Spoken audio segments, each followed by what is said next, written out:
ना होगा, और अगर सब मिलकर कोशिश करें तो रास्ता निकल सकता है। राजू के चेहरे पर एक उम्मीद की किरण जागती है। हाँ बाबा जी, अगर सब मिलकर काम करें तो हम पानी ढूंढ सकते हैं। हमने पहले कभी यह कोशिश ही नहीं की। लेकिन इतनी कठिन जमीन में नया कुआं खोदना आसान नहीं। मुश्किल जरूर है, नामुमकिन नहीं। अगर हम मिलकर काम करें तो ये हो सकता है। राजू खड़ा हो जाता है। उसकी आंखों में एक नई रोशनी है।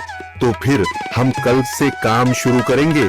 मैं गांव के सभी युवाओं को इकट्ठा करूंगा।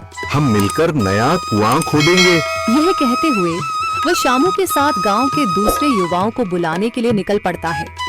कहीं दूर से गरज की हल्की सी आवाज आती है, जैसे आकाश ने उनकी उम्मीदों की गवाही दे दी हो।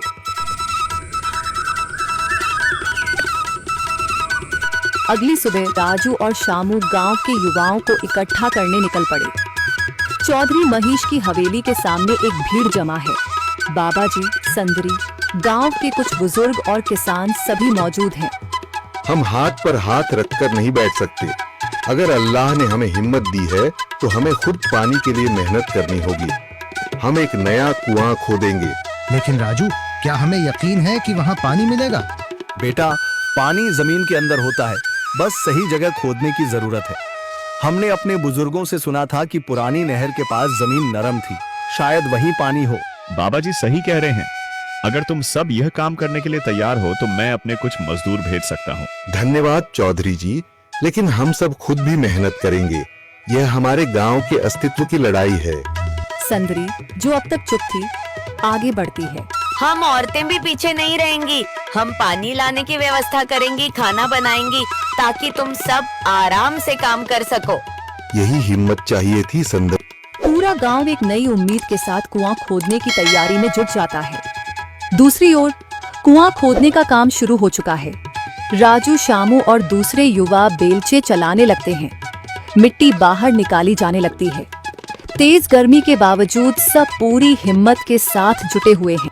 दोपहर की तेज धूप जमीन आग की तरह तप रही है। गांव के लोग लगातार कुआं खोदने में जुटे हैं। हाथ छिलने लगे हैं, माथे से पसीना बह रहा है, मगर किसी ने हार नहीं मानी। महिलाएं पानी और सत्तू लेकर आती हैं ताकि पुरुषों को कुछ राहत मिले। हमें और गहराई तक जाना होगा। अब तक सिर्फ सूखी मिट्टी और पत्थर ही निकल रहे हैं। राजू, यह बहुत कठिन काम है। अगर हमें पानी न मिला। अल्लाह मेहनत करने वालों को कभी निराश नहीं करता बेटा। तुम सब अपनी कोशिश जारी रखो, पानी जरूर निकलेगा। हिम्मत मत हारो। अगर अब रुक गए तो फिर कभी पानी नहीं मिलेगा। सभी फिर से जोश में आकर काम में जुट जाते हैं, मगर सूरज की तपिश बढ़ती जा रही है और कई लोगों की सांसें तेज चलने लगती हैं। तभी एक तरफ से रामलाल और उसके आदमी हंसते हुए आते हैं। अरे भाई, तुम्हें लगता है कि जमीन तुम पर रहम करेगी? हाँ हाँ, ना समझ लोग, ये सब बेकार की मेहनत है। रामलाल, हमारा हौसला मत तोड़ो। अगर तुम मदद नहीं कर सकते तो कम से कम मजाक भी मत उड़ाओ। मदद? हाँ, मैं अपने कुएं का पानी बेच सकता हूँ, मगर मुफ्त में नहीं दूंगा। राजू सब अनसुना कर फिर काम में लग जाता है। शाम होने लगती है, लेकिन अभी तक पानी का नामो निशान नहीं। कुछ लोग मायूस होकर पीछे हटने लगते हैं। राजू, शायद रामलाल सही कह रहा है। यह सब बेकार है। नहीं शामू, हमें हार नहीं माननी। अगर आज हार गए तो फिर कभी हिम्मत नहीं कर पाएंगे। तभी अचानक फावड़ा किसी कठोर चीज से टकराता है। एक अजीब सी आवाज आती है। राजू चौंक कर देखता है और जल्दी जल्दी मिट्टी हटाने लगता है। अचानक एक ठंडी लहर महसूस होती है। सभी लोग दौड़ कर आते हैं।